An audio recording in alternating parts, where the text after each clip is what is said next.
Pari, start with a word of prayer. I can say Nina, na? She can do in Hindi, na? Oh, okay. Nina? Nina? Nina? Okay, I'll pray in English only then. Okay. Hallelujah. Thank you, Lord. Precious Heavenly Father, we thank you and we glorify your name, Father. Father, you have brought us to learn your Torah, Father. We thank you for that, Father. Help us to understand, Father, grasp, Father, and retain it, Father. Father, make us to be rooted in each and every word is taught by More, Father. Bless him, Father. Father, you speak through his mouth, Father, and bless Dimple also. Anoint her, Father, so she can translate well, Father. And I pray for all of them who have joined, Father. Bless them, Father. Let your anointing be upon each and every one of us. As I pray in Yeshua's name. Amen. Amen. Amen. So, friends, welcome again back to the yeshiva this Wednesday evening. और हम सभी का स्वागत करते हैं यीशुआ में आज शाम को. And we're continuing with the Gospel of James, chapter 2. और हम जो है वो याकूब में ही आगे बातों को देखेंगे उसके दूसरे अध्याय से. Now, we've been studying something really, really amazing in the first two chapters in the book of James. और हम जो है वो पहले याकूब की पहली दो किताब से हमने एक बहुत ही सुंदर और बहुत ही आश्चर्यजनक बातों को जो है वो हमने सीखा है. And if you have been studying with us, you would have aligned yourself to what the Bible is talking to us from the Hebrew mind and the Hebrew point of view. और आपने अगर ये पूरे दोनों अध्याय अगर आपने पूरी तरह से अगर सुने हैं तो आप जो है वो पूरी तरह से उस बात को जो है वो तुलना कर पाओगे कि हिब्रानी के भाषा में या हिब्रानी पवित्र शास्त्र के द्वारा क्या याकूब जो है वो क्या कह रहा है. Okay, so now we ended in verse 10, but let me read verse 10 again so we can start today's session. और हमने जो है वो 10वें अध्याय पे गए समय पूरा किया था पर हम वो वापस 10वां अध्याय आज 10वां वचन आज फिर से देखेंगे. In verse 10 it says, "For whosoever shall keep the whole Torah and yet fall or offend in one small point, he is guilty of all." और वचन कहता है क्योंकि जो कोई सारी व्यवस्था का पालन करता है परंतु एक ही बात में चूक जाए तो वो सब बातों में दोषी ठहरा. Why is this? Why is it that if I keep all the commandments of God, yet if I break the smallest of the commandments, I'm guilty of everything? क्यों ऐसा है कि हम परमेश्वर के अगर सारे वचनों का अगर पालन करते हैं पर अगर एक वचन का भी अगर हम अनादर करते हैं तो क्यों हमें जो है वो बाकी के सारे वचनों के लिए भी दोषी ठहराया जाएगा. Now, the next verse talks about saying that it is written, "Thou shalt not commit adultery." और आगे वचन कहता है इसलिए जो है कि तू व्यभिचार ना करना. For he who has said, "Do not commit adultery," has also said, "You shall not kill." कि तू हत्या ना करना इसलिए तूने व्यभिचार तो नहीं किया. Now, what is the connection between the two? और हम देखते हैं कि ये दो बातों में क्या कनेक्शन है या क्या संबंध है. Because both these two commandments are different in nature. One is that you do not commit adultery, a sexual sin, and the other is about actually going and killing a person. और ये दोनों ही जो बातें हैं वो अलग-अलग स्वभाव में है. एक बात जो है कि हम जो है कोई शारीरिक जो है वो पाप ना करें और दूसरा जो है वो जाकर किसी का जो है वो हत्या करना. Now, in our minds, we are thinking that these are two different things. That, oh, I have not killed somebody. I may have committed adultery, but I have not killed anybody yet. So I am better than that. No, friends, it's not that way. और हम हमारे सोच में ये सोचते हैं कि मैंने जो है वो किसी की हत्या नहीं की है। अगर व्यभिचार किया है तो वो व्यभिचार हत्या से जो है वो अलग है। मैं इतना भी बुरा नहीं हूँ कि मैंने किसी की हत्या की है। तो ऐसी सोच नहीं है, ये बात ऐसी नहीं है, ये जो सोच है वो पूरी तरह से गलत है। Let's take uh, the commandment of killing somebody. What all gets involved in killing somebody? और हम एक एक वचन को देखते हैं कि किसी की हत्या ना करना। तो किसी की हत्या ना करने में क्या-क्या बातें आती है? One is anger, पहली बात आती है क्रोध, jealousy, ईर्ष्या, right? Then fighting for money or covetousness, which is thou shalt not covet. या तो पैसों के लिए झगड़ा करना या लालच. कोई लालच रखना। Then you can even lie and break somebody's life for him to get angry with you. या तो आप झूठ बोल सकते हो और किसी को जो है वो उकसा सकते हो कि वो आप पे जो है वो गुस्सा हो जाए। It can even be a stealing, which results in a murder. अ, या तो आप या तो चोरी भी है जो अम, हत्या से जुड़ी हुई रह सकती है। Or you can misbehave with somebody else's wife, and then because of a fight, you would have killed her husband. या तो आप किसी और की पत्नी के साथ संबंध में जुड़े हुए हो और और जब पति-पत्नी के बीच में जब झगड़ा होता है तो वो पति की भी आपने जो है वो एक हत्या कर दी है। So, a sin is not isolated, it connects all the commandments of God. तो पाप जो है वो सिर्फ एक पाप ही नहीं है, वो एक अकेला नहीं है, वो परमेश्वर की सारी वाचाओं के साथ जो है वो बंधा हुआ है।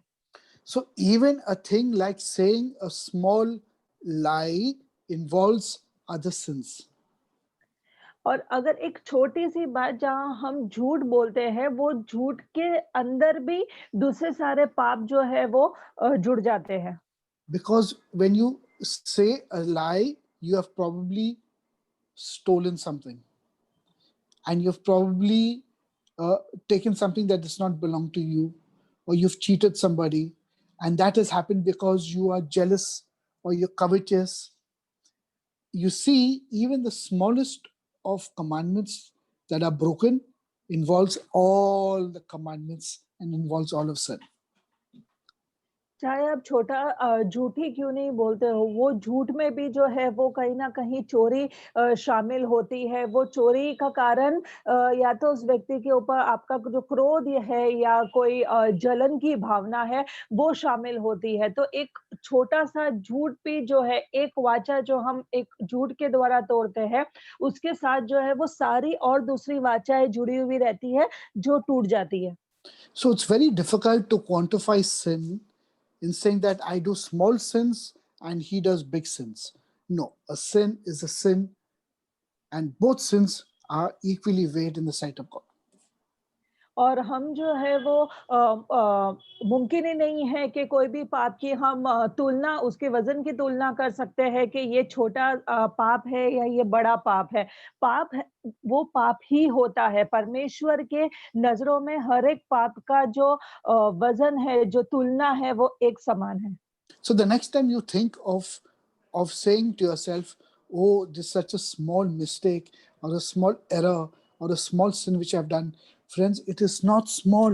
It is as big as murdering somebody. और अगली बार जब आप अपने दिमाग में सोचते हो कि अरे मुझसे छोटी-सी गलती हो गई या छोटा-सा जो है वो पाप हो गया, ये छोटी-सी बात है पर दोस्तों ये एक छोटी-सी बात नहीं है और ये छोटा-सा पाप भी नहीं है क्योंकि वो छोटा-सा पाप जो है वो बहुत सारे दूसरे परमेश्वर की वाचाओं को तोड़ देता है और हम बहुत सारे पापों में जो है वो गिरते हैं। The only way to understand the commandments of God is to separate them between the positive commandments and the negative commandments. और परमेश्वर की जो भी आज्ञाएं हैं वो आज्ञाओं को अगर हमें समझना है तो हमें जो है उसको दो भाग करना पड़ेगा कि पहला भाग जो है वो एक अच्छी आज्ञाएं हैं और जो पॉजिटिव जिसको सकारात्मक आज्ञाएं हैं और दूसरी इट इज नेगेटिव राइट दूसरी जो है वो नकारात्मक आज्ञाएं हैं. So when I mean positive commandments and negative commandments, I'm saying the list of commandments that God is saying, this you shall do. And the list of commandments which God says, this you shall not do. और जब हम कहते हैं कि सकारात्मक आज्ञाएं और नकारात्मक आज्ञाएं, इसके बीच का जो फर्क है वो यही है कि सकारात्मक आज्ञाएं वो है जहां पे परमेश्वर कहता है कि तुम्हें ये बात जो है वो करनी है और नकारात्मक आज्ञाओं का मतलब ये है कि परमेश्वर कहता है कि तुम्हें ये बात नहीं करनी.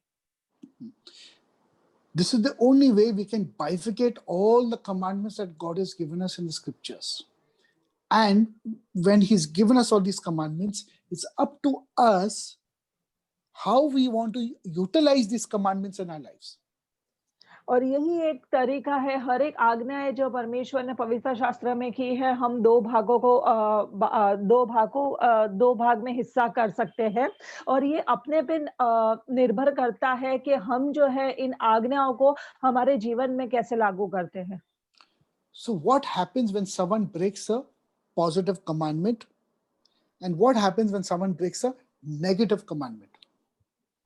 और क्या होता है जब कोई जो है वो सकारात्मक आज्ञा को जो तोड़ता है और क्या होता है जब कोई नकारात्मक आज्ञा को जो है वो तोड़ता है.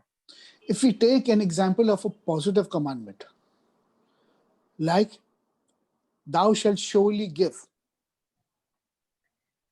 अगर हम एक सकारात्मक आज्ञा को अगर हम देखते हैं जैसे कि हमें जो है वो देने वाला बनना चाहिए. God says, thou shalt give charity. You will give charity. You will give to the poor, to the needy. That is a positive commandment. और एक आज्ञा ये है कि हमें जो है वो देना है, दान करना है. किसी जरूरतमंद को हमें जो दान देना है वो एक सकारात्मक आज्ञा है. If I break that, what is the effects on my soul and what is my rectification? और अगर इस आज्ञा को हम अगर तोड़ते हैं तो इसका असर हमारी आत्मा पे क्या होता है और इसका असर जो है वो बाहरी रूप में क्या होता है. Now, when God tells me to give and I'm not giving, okay, the sin is the most unexpected sin. It is self-idolatry. और अगर परमेश्वर मुझे देने के लिए कहता है और अगर मैं नहीं देती तो ये एक अलग प्रकार का एक पाप हो जाता है जिस पाप का जो नाम है वो है खुद की मूर्ति पूजा होना. When I use the word खुद को self-idolatry, ज्यादा चाहना. when I use the word self-idolatry, it means I'm withholding that which I'm supposed to give to the poor because I overtly love myself so much that I'm feeding onto my own, I'm serving my own self. और परमेश्वर अगर हमें देने के लिए कहता है पर फिर भी हम नहीं देते हैं तो वो पाप है कि हम खुद से जो है वो बहुत ज्यादा प्रेम करते हैं कि वो जो आशीष से हम वो खुद को रोके रखते हैं और वो हम अपनी खुद की लालसाओं के ऊपर हम खुद के ऊपर जो है उसका उपयोग करते हैं या खुद के ऊपर जो है हम खर्च करते हैं. So the moment you realize that you're creating idolatry inside of you by not opening a hand and giving, you have to rectify it immediately because idolatry is a great sin in the sight of God. और जैसे ही अगर आप इस खुद की मूर्ति पूजा में अगर आप गिरते हो कि जहाँ पे आपको देना चाहिए और आप नहीं देते हो तो आपको तुरंत ही जो है इस बात को जो है वो ठीक करना है क्योंकि परमेश्वर के इस बात में आपको सुधार लाना है. परमेश्वर की नजरों में मूर्ति पूजा एक सबसे बड़ा पाप है. A person becomes an idolater in his soul. And whatever his soul manifests and creates of idolatry, his hands will make into a physical idol.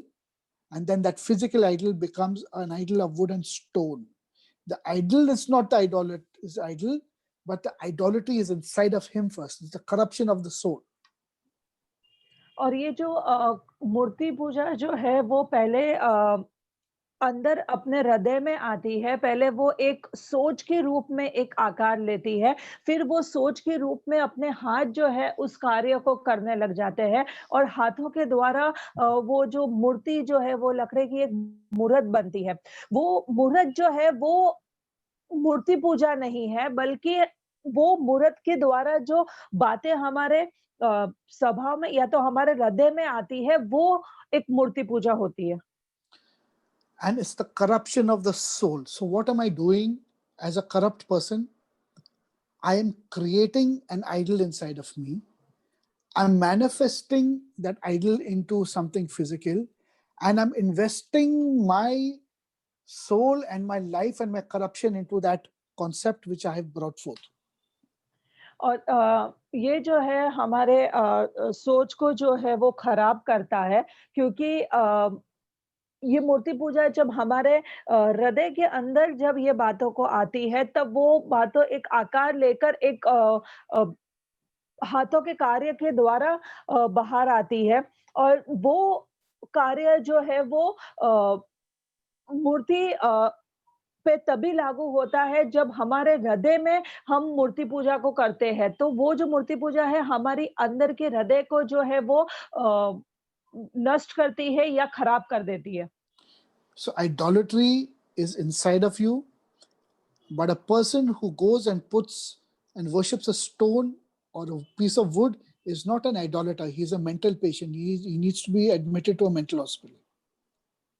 और मूर्ति पूजा जो है वो हमारे आत्मा में होती है। किसी पत्थर या लकड़े की बनी हुई मूर्त से मूर्ति पूजा नहीं होती है। जब कोई व्यक्ति उन पत्थरों की या किसी मूर्त की पूजा करता है, तो वो मानसिक रूप से जो है वो बीमार है, उसको किसी अस्पताल की ज़रूरत है। पर खरे रूप से जो मूर्ति पूजा होती है, वो हृदय से होती है। And when I do not give to somebody, I withhold and I invest it in idolatry, then that becomes idolatry inside of me, my friends. So a simple positive, breaking a positive commandment becomes a very serious offense in the sight of God. और जब हमें देना चाहिए और हम नहीं देते तो उसका मतलब हम अपने जो दान को जो है वो हम खुद के पास पकड़ कर रखते हैं और वो जो है वो एक खुद के ऊपर की एक मूर्ति पूजा बन जाती है, जिसको हम एक बाहरी रूप में जो है वो आकार देते हैं और उसी प्रकार जो है वो हम कार्य करते हैं। तो जब हम ऐसा करते हैं तब एक छोटे से जो परमेश्वर का जो एक सकारात्मक जो एक आज्ञा है कि हमें देना चाहिए, वो एक आज्ञा को तोड़ने से हम जो है वो खुद की मूर्ति पूजा वाले बन जाते हैं। The moment you realize you're breaking a positive commandment, rectify it immediately in the sight of God. Immediately, wherever you're standing, rectify it immediately. और जैसे ही आपको महसूस होता है कि आपने जो है इस आज्ञा का अनादर किया है या आज्ञा को तोड़ा है, आप जहाँ खड़े हो, जिधर खड़े हो, तभी का तभी आपको जो है वो आपकी इस गलती को सुधारना है। It takes a simple confession and a repentant heart to ask God for forgiveness, and God will forgive you right at that moment. और इस चीज को सुधारने के लिए आपको जो है वो पश्चाताप वाला हृदय चाहिए और अपने मुंह से जो है आपको घोषणा करनी है। अगर आप अपने उस पाप को कबूलते हो और परमेश्वर से अगर क्षमा मांगते हो, तो परमेश्वर आपको तभी का तभी जो है वो क्षमा कर देगा। If you do not do it at that moment, that sin will lead you to break even the negative commandments. और अगर आप ये सुधार नहीं करते हो, अगर आप पश्चाताप नहीं करते हो, तो वो जो आज्ञा आपने तोड़ी है वो को जो है वो लेकर जाएगा दूसरी आज्ञाओं को तोड़ने की तरफ। Now let's look that I have broken up this positive commandment by not giving, but I've built idolatry inside of me and I've done idol worship. And to make this idol worship, what have I done? I've probably stolen, I probably lied, I probably cheated somebody, and and that is going to lead me to violence and other things. और हम देखते हैं कि ये जो एक आज्ञा है हमें देने के लिए, अगर हम नहीं देते हैं तो वो हम एक खुद के अंदर की जो है मूर्ति पूजा में गिरते हैं, और वो मूर्ति पूजा को जो है हम एक बाहरी रूप में लाते हैं जिससे हम पाप कर बैठते हैं, और वो पाप जो है वो कहीं ना कहीं हमारे झूठ बोलने से, चोरी करने से जुड़ा हुआ रहता है, जो आगे जाके जो है वो कहीं ना कहीं एक झगड़े के रूप को या एक वायलेंस को पैदा करेगा, That can also lead to murder. और वो शायद आगे हत्या तक लेकर जाएगा। So now you've broken the positive commandment, not rectified it, and now because of that, you've also broken the negative commandment. And what are the implications of breaking the negative commandment? और आपने जो है सकारात्मक जो आज्ञा है उसको तोड़ा है, तो सिर्फ उस सकारात्मक आज्ञा को नहीं तोड़ा, आपने वो सकारात्मक आज्ञा के द्वारा जो है वो आपने जो नकारात्मक जो आज्ञा है उसको भी आपने तोड़ा है, और उसका जो है वो आगे उसका जो है वो क्या हश्र होता है। So now, when you break a negative commandment, what are the negative commandments? Thou shalt not steal, you shall not covet, thou shalt not lie, you shall thou shalt not murder, thou shalt not commit adultery. All these are the negative commandments, the do not do list. और जो नहीं करने वाली जो आज्ञाएं हैं, कि जो परमेश्वर ने आज्ञा दी है जो हमें नहीं करना, जैसे कि हमें हत्या नहीं करना, हमें झूठ नहीं बोलना, हमें झूठी गवाही नहीं देनी है, हमें व्यभिचार नहीं करना है। The rectification of breaking these commandments is very, very serious. और सुधार जो है इस आज्ञाओं को तोड़ने का वो बहुत बहुत ही एक गंभीर बात है। The breaking of these negative commandments means you're leading into death. और ये आज्ञाओं को जो हमें नहीं करना है, इस आज्ञाओं को जब हम तोड़ते हैं तो सीधे सीधे वो हमें जो है वो एक मृत्यु की ओर लेकर जाता है। Simple. You keep breaking all the negative commandments in life, the result of your life is death and eternal damnation and hell. और जो बातें नहीं जो आज्ञाओं परमेश्वर ने नहीं करने के लिए अगर कही है, जो आज्ञाओं पे हमें मना किया गया है, अगर वही आज्ञाओं के हम बार-बार अगर उस आज्ञाओं को हम तोड़ रहे हैं, तो वो जो है वो हमें मृत्यु की तरफ, अनंत काल की मृत्यु की तरफ लेकर जाएगा, वो हमें नर्क की तरफ लेकर जाएगा। So that is the punishment, right? और वो जो है वो एक सजा रहेगी। Now,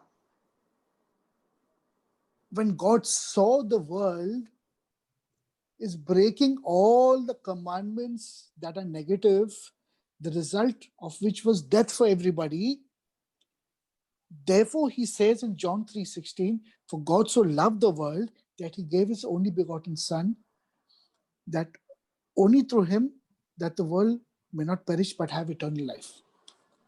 और जब परमेश्वर ने देखा कि पृथ्वी के सारे लोगों ने सारी की सारी जो आज्ञाएं हैं वो तोड़ रहे हैं, हर एक आज्ञाओं का जो है वो उन लोग अनादर कर रहे हैं, तब परमेश्वर ने जो है वो अपने एक लौते पुत्र को भेजा, और इसीलिए यूहन्ना 3:16 में परमेश्वर ने कहा कि उसने जगत से ऐसा प्रेम किया कि उसने एक लौते पुत्र को भी इस जगत के लिए दे दिया, ताकि कोई भी जो है वो नाश ना हो।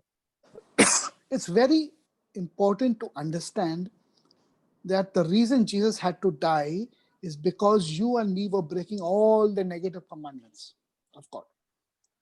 और ये हमें समझना बहुत जरूरी है कि यीशु मसीह जो है वो इसीलिए क्रूस पर चढ़े, वो इसीलिए उन्होंने मृत्यु देखी, क्योंकि हम जो है वो हर एक उन आज्ञाओं को तोड़ रहे थे जो परमेश्वर ने हमें नहीं करने के लिए कहा है, वो सारी आज्ञाओं को हम तोड़ रहे थे।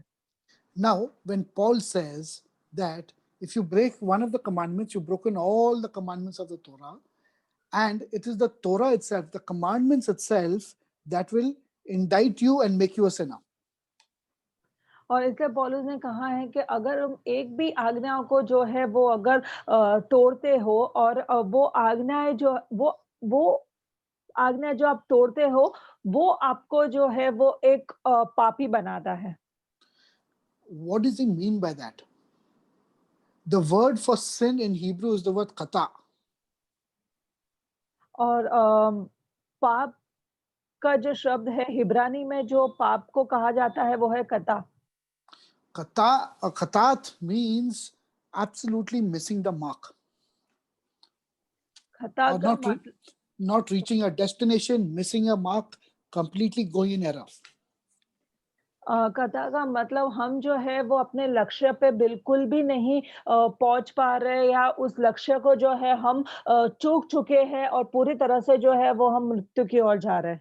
It means I know what I'm supposed to do, but I'm not able to complete it, finish it, perfect it, reach it. I'm not able to do it.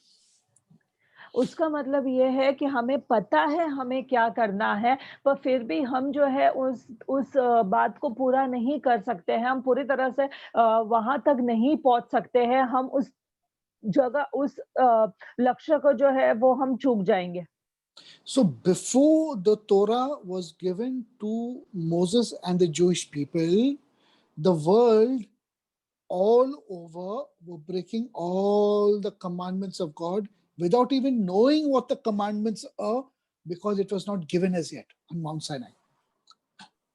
और परमेश्वर ने जब आज्ञाएं दी मूसा को या यहूदी लोगों को, उसके पहले से ही पृथ्वी संसार के हर एक व्यक्ति जो है इस आज्ञाओं को जो है वो तोड़ रहे थे, इस आज्ञाओं का जो है वो अनादर कर रहे थे, क्योंकि उनको जो है वो आज्ञाओं के बारे में पता ही नहीं था, जो परमेश्वर ने बाद में मूसा को माउंट सिनाई पर्वत के ऊपर दी।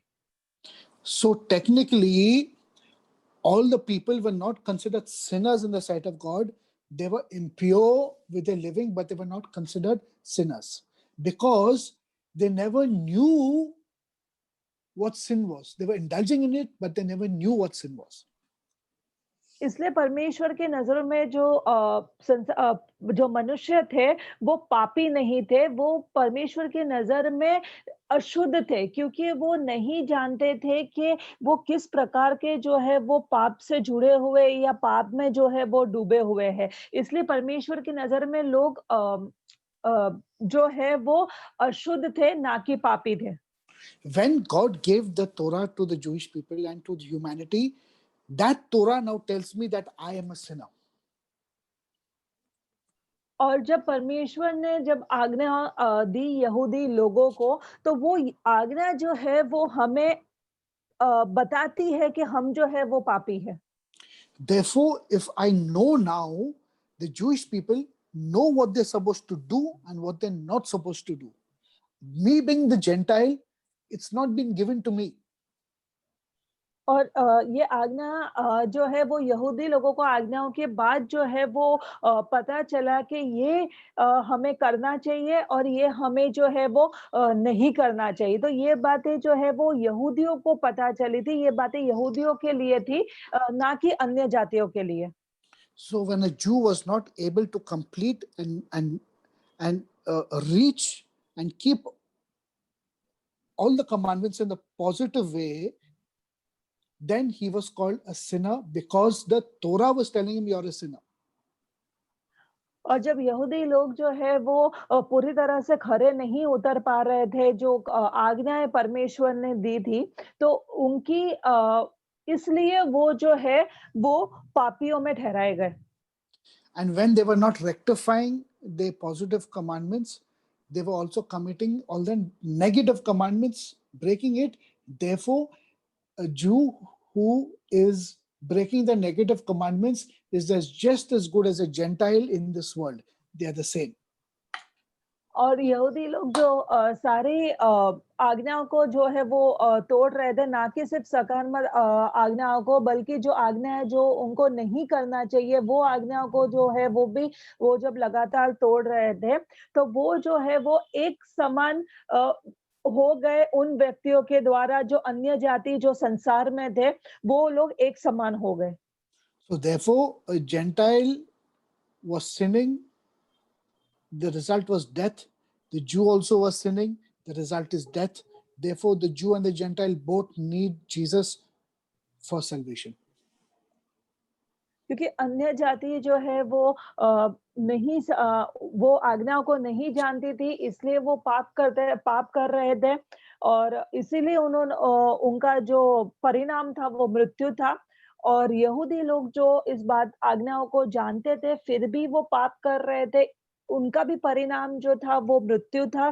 तो यहूदी लोग और अन्य जाति दोनों के लिए जो परिणाम था वो मृत्यु था, इसीलिए जो है वो यीशु मसीह आए।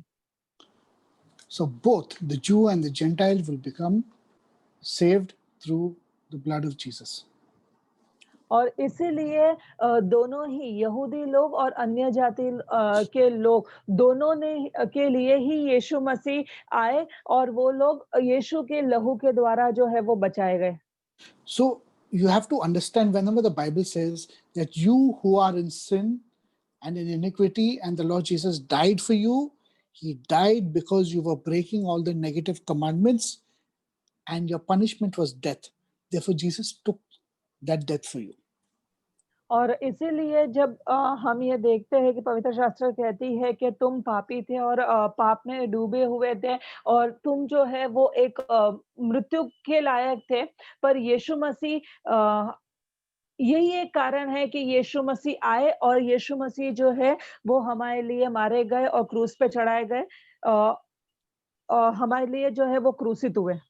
Now just think about not being able to even break the positive commandments. What a righteous person can be if he does not break the if he does not break the positive commandments, then he's definitely not broken the negative commandments. और हम सोच सकते हैं कि वो व्यक्ति की धार्मिकता क्या धार्मिकता होगी अगर उसने जो है वो जो भी सकारात्मक आज्ञाओं का जो है वो कभी भी अनादर नहीं किया, अगर उसने उस आज्ञाओं का जो परमेश्वर ने जो सकारात्मक आज्ञा दी है उसका अगर उसने पालन कर दिया है, तो वो व्यक्ति ने निश्चय रूप में जो है वो जो बातें जो आज्ञाएं परमेश्वर ने ना कही है उसका भी पालन किया होगा। And the only one who's done this is our Lord Jesus. Imagine the level of purity and righteousness Jesus was walking in when he was on this earth. और वो सिर्फ एक ही व्यक्ति थे और वो थे यीशु मसीह, और क्योंकि हम सोच सकते हैं यीशु मसीह का वो स्तर जो पूरी धार्मिकता में और खरेपन में जैसे वो इस पृथ्वी के ऊपर चले। When I break all the negative commandments, then I have to give offerings of sacrifices for the remission of sin. और जब हम उन आज्ञाओं को जब तोड़ते हैं जो हमें नहीं करने के लिए कही गई है, तो उसका जो है वो मोल अगर हम सुधार सकते तो sorry that is a rectification form. When I break the negative commandments, I have to give sacrifices of bulls and goats and other sacrifices for rectifying my sin. और अगर हम उन आज्ञाओं को अगर हम तोड़ते हैं जो परमेश्वर ने ना कहा है करने के लिए, तो हमें जो है वो एक बलिदान देना पड़ता है, एक भेंट के रूप में एक बलिदान देना पड़ता है हमारे उस पाप का सुधार करने के लिए। But Jesus has come and taken that away. पर यीशु मसीह आए और उस बात को जो है वो ले गए। The positive commandments, if I break the positive commandments, then it's confession and repentance and it's forgiveness. There is no need of sacrifices. और अगर हम सकारात्मक आज्ञाओं का उल्लंघन करते हैं या उस आज्ञाओं को हम तोड़ते हैं, तो वो हम मुंह से कबूल कर सकते हैं और पश्चाताप कर सकते हैं। उसके लिए हमें कोई भी प्रकार का जो है वो बलिदान देने की जरूरत नहीं है। And if you are so righteous and so perfect that you don't even break the positive commandments, then you never have to give any sacrifice ever. और आप अगर इतने पूरी तरह से खरे हो और पूरी तरह से धर्मी हो और अगर कोई भी आज्ञा आपने परमेश्वर की जो सकारात्मक आज्ञा है, अगर आपने उसको नहीं तोड़ा है, तो आपको जो है कोई किसी प्रकार का बलिदान देने की ज़रूरत नहीं है। Our Lord Jesus lived the Torah so perfectly, he never even forget the negative commandments. He never ever even broke even the positive commandments. Therefore, Jesus never had the opportunity to raise any sacrifices in a temple. The Bible says, never ever says that he gave a sacrifice. और यीशु मसीह ने जो है सारी आज्ञाओं का पूरी तरह से जो है वो पालन किया। उनके जो धार्मिकता के रूप में उन्होंने एक भी आज्ञाओं को जो है वो उन्होंने अनादर नहीं किया या एक भी आज्ञा जो है वो यीशु मसीह ने तोड़ी नहीं। इसीलिए यीशु मसीह ने जो है कभी भी किसी भी मंदिर में जो है किसी प्रकार का बलिदान नहीं दिया। You have to understand the level of righteousness that Jesus was walking when he was on this earth, and we have to copy him. We have to try and become like that. और हम जो है वो सोच सकते हैं कि किस एक हद तक जो है यीशु मसीह पूरी तरह से जो है वो धार्मिकता में चले जब वो इस पृथ्वी पर थे और हमें जो है वो यीशु जैसा चलना है। हमें जो है उसके हमें यीशु मसीह की कॉपी करनी है। उसके समान जो है वो हमें इस पृथ्वी पे चलना है। Forget the negative commandments. We are coming out of that. We should not even break even the positive commandments in our life. Then we will be held perfectly righteous in the sight of God. और हम भूल जाए कि उन आज्ञाओं को जो परमेश्वर ने नहीं करने के लिए कहा है, अगर हम उस पे भी चल पड़े जो परमेश्वर ने हमें करने के लिए कहा है, तो हम परमेश्वर की नजरों में जो है वो धर्मी ठहराए जाएंगे। And the root of all sin is bad relationships. और जो नींव है कोई भी पाप का अगर नींव है तो है वो एक खराब संबंध।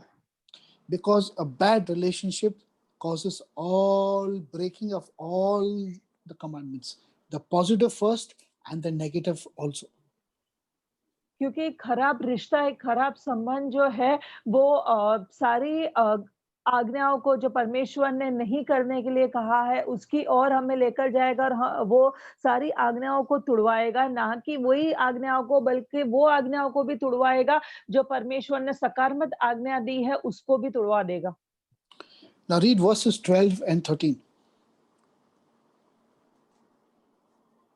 और 12वां वचन कहता है, तुम उन लोगों की न्याय वचन बोलो और काम भी करो जिनका न्याय स्वतंत्र की व्यवस्था के अनुसार होगा, क्योंकि जिसने दया नहीं की उसका न्याय बिना दया के होगा। दया न्याय पर जयवंत होती है। If you have not shown mercy to somebody, then you will not get mercy back again in your life. अगर आप किसी पे दया नहीं दिखाते हो तो आपको भी दया जो है वो अपनी जिंदगी में कभी वापस देखने नहीं मिलेगी या दया नहीं देख पाओगे। If you have been judgmental in your life against anybody, that same judgment will come back to you. अगर आप जो है अगर किसी का न्याय करते हो किसी की तुलना न्याय के रूप में किसी की तुलना करते हो तो वही न्याय जो है वो तुम्हारे पास लौट कर आएगा। The true strength of character is when you look at your enemy in his face and yet show kindness and mercy. और खरा जो चरित्र है वो वही होता है जब तुम तुम्हारे शत्रु के सामने जब तुम उसके मुख पे देखते हो तब तुम एक दया के रूप में अपने शत्रु को देखो। Because mercy, kindness, and compassion allows you to keep the positive commandments and stops you from breaking the negative commandments. क्योंकि जब हम किसी पे नम्रता रखते हैं, दया दिखाते हैं और उस पे अगर हम जो है वो सही रूप में बर्ताव करते हैं तो हमें जो है वो ना कि वो हमें मदद करता है कोई भी नकारात्मक आज्ञा को तोड़ने के लिए, बल्कि वो हमें मदद भी करता है कि हम जो परमेश्वर की सकारात्मक आज्ञा है उसका भी पालन कर सके, You are found righteous in the sight of God. और हम परमेश्वर के नजरों में एक धर्मी जन ठहरेंगे। Now read verse 14. हे मेरे भाइयों, यदि कोई कहे कि मुझे विश्वास है पर वह कर्म न करता हो, तो उससे क्या लाभ? क्या ऐसा विश्वास कभी उसका उद्धार कर सकता है? Can faith save you if you only say, I believe, I believe, I believe, but you're breaking all the positive commandments unknowingly, and therefore you're breaking all the negative commandments? But yet you believe, yet you have faith. Now tell me, friends, is this right? और क्या ये मुमकिन है कि हम सिर्फ विश्वास कर रहे हैं और बोल रहे हैं कि हाँ, मैं विश्वास करता हूँ, विश्वास करता हूँ, विश्वास करता हूँ, पर हम जो है वो अनजाने में जो है वो सारी आज्ञाओं का जो है वो अनादर, जो सकारात्मक आज्ञा है, उसका भी हम जाने-अनजाने में उस आज्ञाओं को तोड़ते हैं, और उसके पीछे-पीछे हम जो आज्ञाएँ हमें नहीं करने के लिए कहा है, वो आज्ञाओं को भी हम तोड़ते हैं। फिर भी अगर हम कहते हैं कि हाँ, मैं विश्वास करता हूँ, मैं विश्वासी हूँ, मैं विश्वास करता हूँ, क्या ये सही है? Faith is a stepping stone of acknowledging that God exists and I must worship Him. विश्वास एक वो पड़ाव है जहाँ पे हम विश्वास करते हैं कि परमेश्वर है, और परमेश्वर की वास्तविकता भी है, और हम जो है उस परमेश्वर की आराधना करते हैं। Why has God instituted faith into this world? He has created a thing called faith. और परमेश्वर ने ये जो विश्वास है, वो विश्वास क्यों जो है वो इस धरती पे डाला है? Why? Because higher than faith is trust and relationship. उसका कारण यही है कि विश्वास से भी ऊपर जो है वो एक ट्रस्ट है और एक रिश्ता है। Adam and Eve never had faith in God when they were created. They had trust and they had confidence and they had a relationship with God.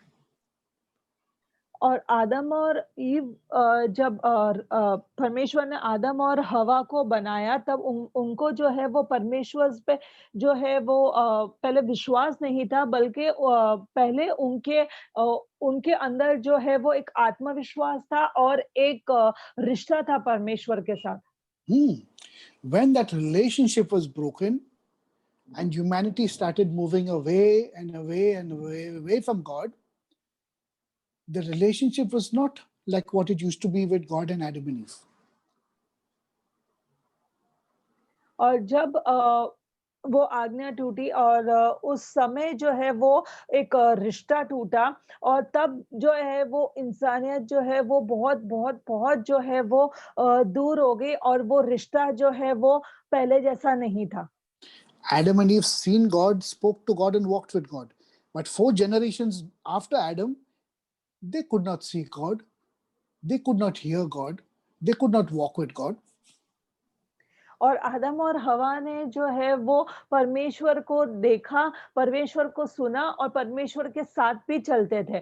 पर आदम और हवा की 4 पीढ़ियों के बाद लोग जो है ना परमेश्वर को देख सकते थे, ना परमेश्वर को सुन सकते थे, ना परमेश्वर के साथ चल सकते थे।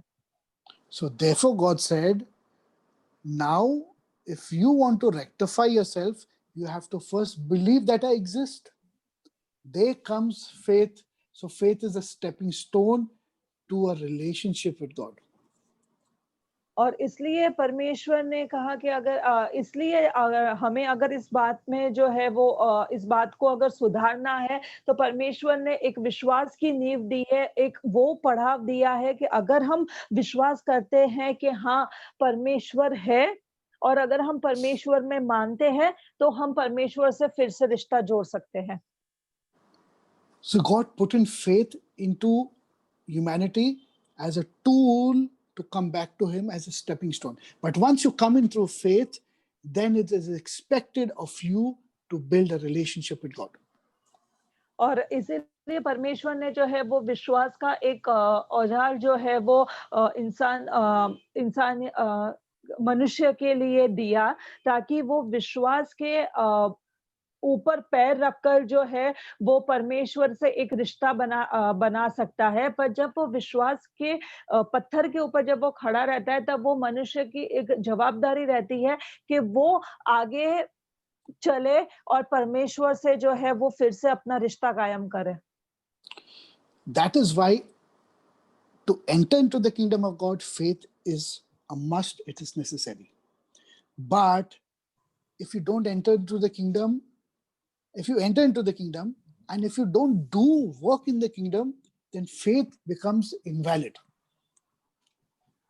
इसीलिए जब हम परमेश्वर के राज्य में प्रवेश करते हैं, तब एक विश्वास के होने की बहुत ज़रूरत होती है। जब हमें विश्वास होता है, तब हम परमेश्वर के राज्य में जो है वो अंदर जा सकते हैं। पर जब हम अंदर जाते हैं और उस विश्वास का जो है हम अगर उपयोग नहीं करते हैं, तो वो विश्वास जो है वो किसी काम का नहीं रहता।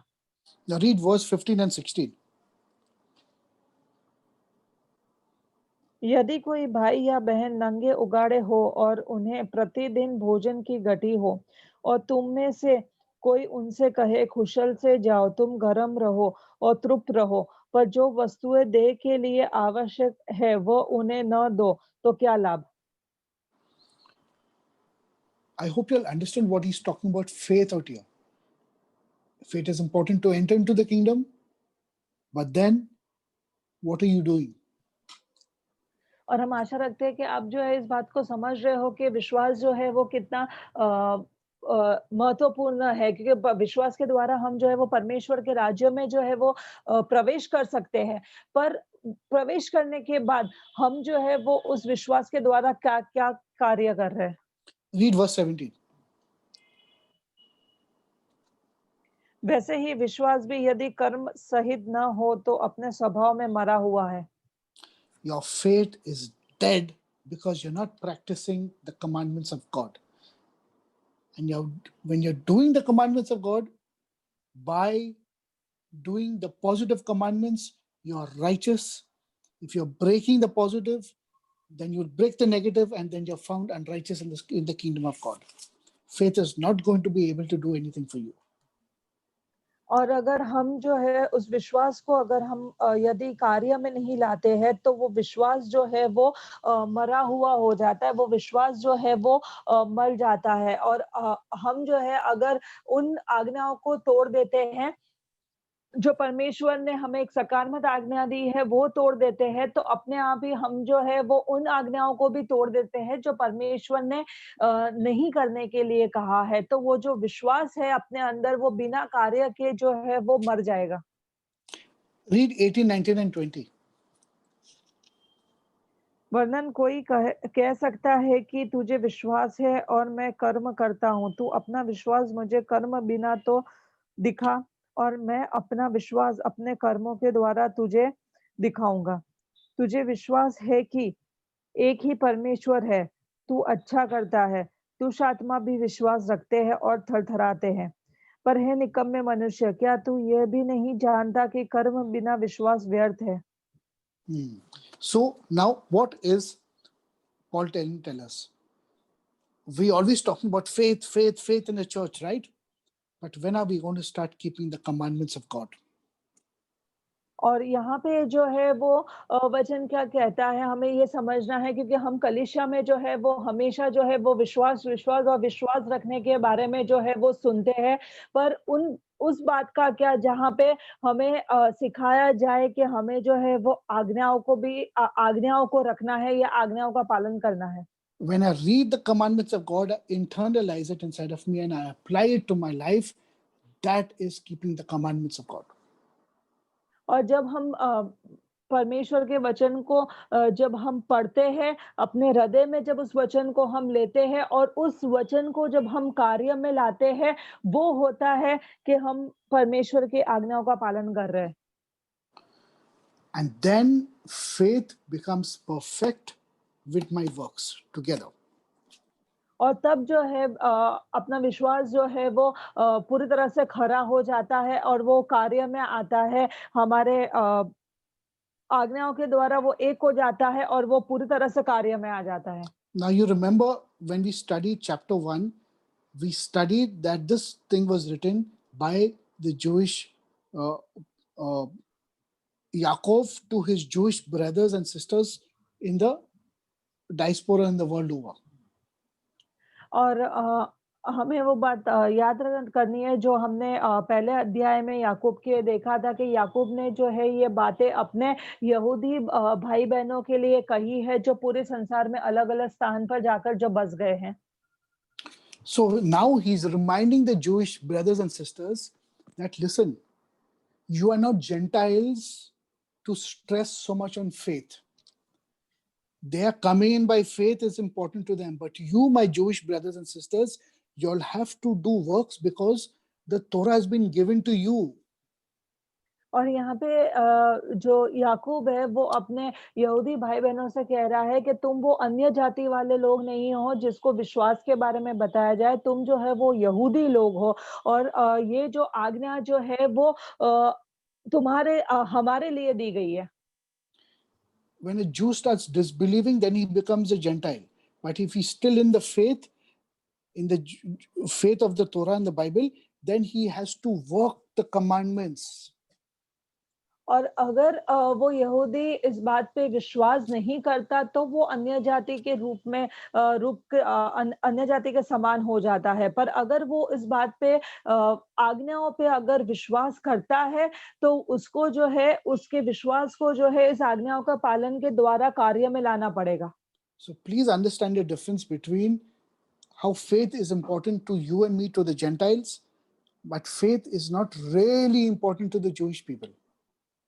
और इसीलिए हमें जो है इस बात को गहराई से समझना है कि अन्य जाति हम जो अन्य जातियों में आते हैं हमारे लिए विश्वास जो है वो एक महत्वपूर्ण बात है, पर यही विश्वास जो है वो यहूदियों के लिए इतनी महत्वपूर्ण बात नहीं है।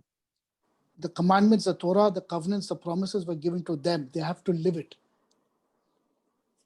और जो भी आज्ञाएं हैं वो यहूदी लोगों को जो है वो दी गई थी और उन्हें जो है उसमें जीना है और उस कार्य को करना है। But for us, all that is not given to us. We have to come in by faith first, and then we have to become like them. और ये जो आज्ञाएं हैं हमें नहीं दी गई है, हमें जो है वो पहले विश्वास में आना है, पहले विश्वास को लेना है और विश्वास के द्वारा उस आज्ञाओं की ओर चलना है। So friends, I'm just going to leave because it was a little deep study today and a little for you all to think and reflect on what we studied. और दोस्तों आज हम इतना ही देखेंगे क्योंकि ये जो है वो एक गहरी बातें जो है हम जो सीख रहे हैं और हम चाहते हैं कि इस बातों को जो है वो आप थोड़ा-सा सोचो और देखो कि ये आपके जीवन के ऊपर जो है वो क्या कार्य या क्या असर हो रहा है। We will meet next Wednesday, same time. And till then, good night, Laila Tov, and God bless. और हम जो है वो अगले बुधवार को इसी समय मिलेंगे, तब तक जो है वो आप जो है वो परमेश्वर की शांति आपके ऊपर बनी रहे।